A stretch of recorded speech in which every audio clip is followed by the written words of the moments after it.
to YouTube from rainy Colorado.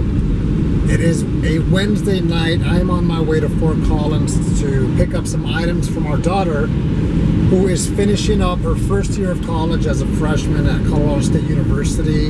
It has flown by. In 2 days. On Friday, my wife will go pick her up, and she'll be coming home for the summer. My daughter and I will be in New York City in 2.5 weeks over Memorial Weekend. We're very excited. I've taken vacations with my son, I've taken vacations with my wife, and I've never taken a vacation only with my daughter. So her and I, she chose New York City. We're gonna do that, and I'm very excited. Time has gone by quick.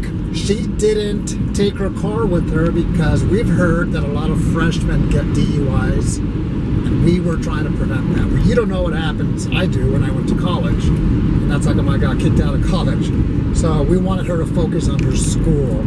Today I'm going to talk about what an additional duty in the military is.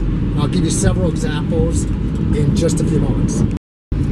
Additional duties are jobs that have to be done in your section. However, they're not part of your regular career field. For example, if you're a firefighter, in most cases, it has nothing to do about that job. There are things that have to be done. For example, teaching a class, on-the-job training.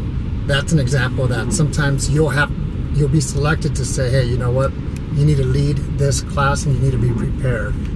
When I was a firefighter, I would see young airmen teach, and I was like, wow, I want to be confident just like him or her and teach a class, and your time will come. Most of these additional duties are temporary, meaning you'll do it for a year or two. If you're unlucky, you'll do it for 3-4 years, depending on how long you are in that job. So let me share with you some examples of additional duties that I've had in my career.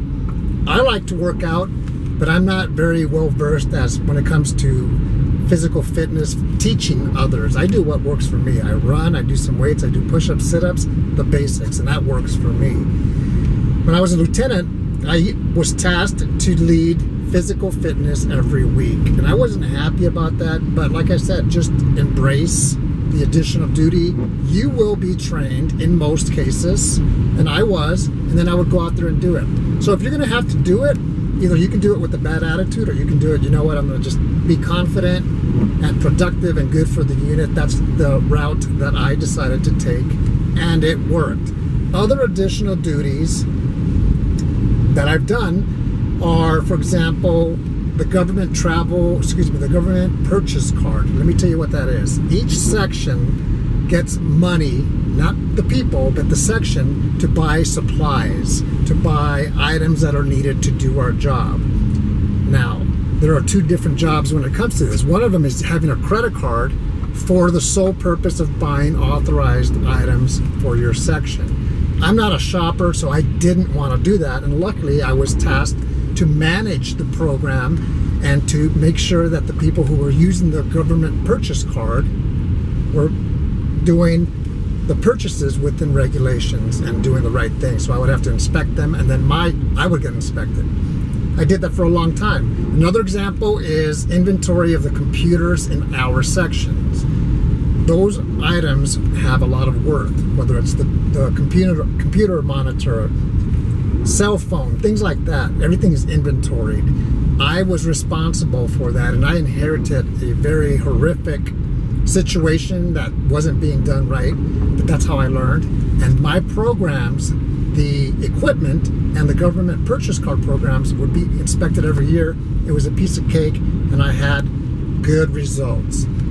I like to volunteer for certain additional duties that I have interest. Perfect example is teaching resiliency, and I get to do that whenever I want for my unit or for FTech. FTech stands for First Term Airmen Center. Tomorrow morning I step away from my job and I'll teach FTech to brand new airmen at Buckley Air Force Base. So I'll do that for 2 hours. Sometimes I can do it, sometimes I can't, depending on my work schedule. So I like to volunteer for certain things that I have interest in. To me, that's human resources. Resiliency is very important. Yes, I was trained to do that 5-day training course. And when I become a civilian in 1 year, next year at Peterson Air Force Base, going back there, I'll be able to teach that class because I'm a master resiliency trainer. Another example, and my final example, is our section at work has been tasked to lead fundraisers to obviously raise money for our holiday party, which is in December. That's 7 months away. And today was our first fundraiser. We had a pizza sell. We raised $800 profit, which was good because $10,000 is a lot of money to raise. What happens if we don't raise that money?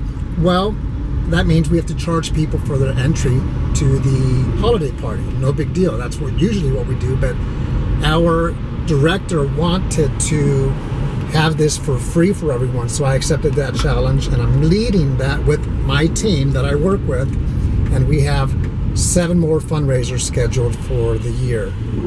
So these additional duties are something, like I said, they have to be done. Sometimes you'll enjoy them, sometimes you won't. In most cases, you'll be trained how to do it. I would recommend do a good job. Regardless, it's temporary. Learn something. You work with the team. I worked with my team today, and we had a successful pizza fundraiser. So those are some examples. I know in the Air Force, additional duties are common. Either you can volunteer or you'll be voluntold. Yeah, of course, sometimes you want to volunteer, sometimes you have no interest. I look at several opportunities and I'm like, no, I'm good. I don't have the interest in doing that. That's why I'm proactive and I volunteer for the ones that I'm interested. Hope you've enjoyed it. Have a great day. It's the next day, and now I came back actually because my daughter said that she was done with school 1 day ahead of time. I didn't want my wife to come out. How was your last day of school? Great. I finished early. I'm ready to go home. So she's now going to be a sophomore. Look at this car. You can't even see back there. It is completely packed.